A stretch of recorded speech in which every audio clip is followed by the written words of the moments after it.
ఏంటి పూల దగ్గర కలుద్దామని పూలతో వచ్చావు? నీకు థ్యాంక్స్ చెప్తావని. థ్యాంక్సా? ఎందుకు? నీ వల్లే కదా ఆకాష్ నాకు పరిచయం అయింది. నా వల్లేంటి కొత్తగా? తను నీ ప్రేమ కోసం నీ చుట్టూ యూరప్ అంతా తిరిగితే. Crazy guy. యాక్చువల్లీ అలాంటిది ఏం లేదు.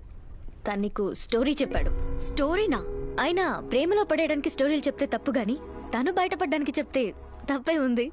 అంటే తను చెప్పినవన్నీ అందమైన అబద్ధాలు. అలాంటి వాడిని నువ్వు ఓకే చేసావా? అలాంటి వాడు కాబట్టే ఓకే చేశాను.